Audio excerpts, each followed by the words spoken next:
उस क्लास में लगभग 40 स्टूडेंट बैठे थे। अचानक एक स्टूडेंट खड़ा हुआ और उसने बहुत घबराते हुए प्रोफेसर से कहा, सर मेरे पिताजी ने मेरे इस बर्थडे पर मुझे बहुत कीमती घड़ी गिफ्ट में दी थी, सर वो घड़ी अभी किसी ने चुरा ली। तो प्रोफेसर ने अचरज से कहा, अभी कैसे चुरा लेगा? बोले सर अभी जो 5 मिनट का ब्रेक हुआ था उसमें मैं अपनी घड़ी अपने टेबल पर रख के गया था और उसके बाद से वो घड़ी नहीं मिल रही है। प्रोफेसर ने कहा, उसके बाद कोई भी इस क्लास से गया और आया नहीं है, इसका मतलब जिसने भी घड़ी उठाई है वो इसी क्लास में है। प्रोफेसर के मन में विचार आया कि इन लोगों को एक दूसरे के बारे में पता नहीं लगना चाहिए कि किसने घड़ी चोरी की। और प्रोफेसर ने कहा, सब लोग अपनी अपनी आंख में काली पट्टी बांध लो। और सब ने काली पट्टियां बांध ली, लाइन से खड़े हो गए। प्रोफेसर ने एक एक करके सबको यूं हाथ लगाना शुरू किया और उस लड़के की जेब में घड़ी मिल गई। प्रोफेसर ने चुपचाप घड़ी निकाली, घड़ी निकाल के जो मालिक था मुस्कुराते हुए उसके हाथ में दे दी और क्लास नॉर्मल चलने लगी, किसी को नहीं पता चला। अगले 2-3 दिन तक वो लड़का घबराता रहा, हड़बड़ाता रहा, भयभीत रहा। उसको डर था मेरी बात आज खुल जाएगी, मेरा राज आज खुल जाएगा, लेकिन किसी को पता नहीं चला। धीरे धीरे वो सब कॉलेज से निकल गए।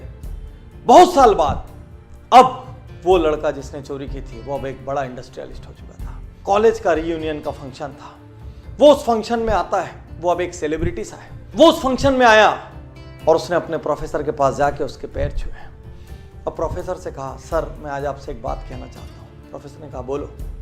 उसने कहा, सर मेरे जीवन पे आपका बहुत बड़ा कर्ज है, यदि आज मैं जिंदा हूँ तो आपके कारण हूँ। प्रोफेसर ने बोला, ऐसा क्यों? उसने कहा, सर आपको याद नहीं होगा, एक बार आपकी क्लास में एक घड़ी चोरी हुई थी और आपने सबकी जेब चेक की थी और मेरी जेब से वो घड़ी मिली थी, लेकिन सर आपने उस दिन वो बात किसी से नहीं की। मैंने निर्णय लिया था यदि उस दिन ये बात सबको पता लगी तो मैं सुसाइड कर लूँगा। सर आपने मुझे माफ़ कर दिया, उस दिन आपने मेरी इज्जत रख ली, उस दिन आपने मेरी सेल्फ रिस्पेक्ट रख ली। मुझसे गलती हो गई थी सर, लेकिन फिर भी आपने मेरा अपमान नहीं किया। आज मैं जहाँ भी हूँ सर उस लेसन की वजह से, मैं यदि जिंदा हूँ सर तो आपकी वजह से। और प्रोफेसर कहता है, अच्छा वो तुम थे क्या? तो लड़के ने अचरज से कहा, मतलब?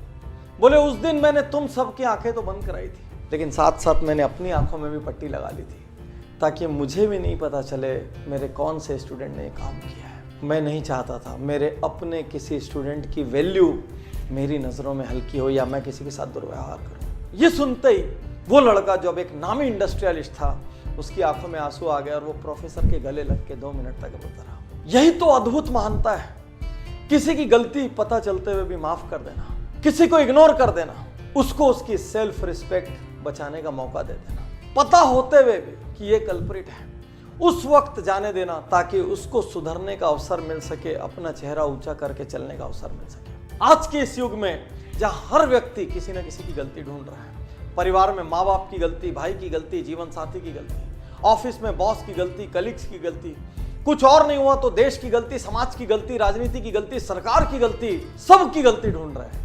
ऐसे में क्या हमको ऐसे लोग नहीं चाहिए जो एक दूसरे को माफ कर सके? माफ करना और माफी मांगना ये कायर नहीं कर सकते, ये शक्तिशाली लोगों का काम है। साथियों, इस कहानी ने मुझे इतना इंस्पायर किया।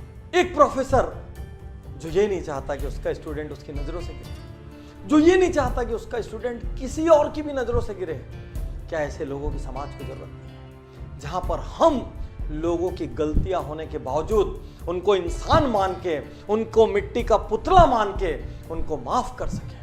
हमारे भाई से गलती हुई, हमारे पार्टनर से गलती हुई, हमारे जीवन साथी से गलती हुई, हमारे किसी और फैमिली मेंबर से गलती हुई, रिलेटिव से गलती हुई, कलीग से गलती हुई, मोहल्ले में, कॉलोनी में, स्ट्रीट में रहने वाले किसी से गलती हुई, समाज के किसी अंग से गलती हुई, 1-2 बार माफ कर दो, जाने दो ना उनको उनकी सेल्फ रिस्पेक्ट के साथ। गलतियां ढूंढना महानता नहीं है, गलतियों को इग्नोर करना और सामने वाले को अपना सम्मान बचाने का मौका देना महानता है।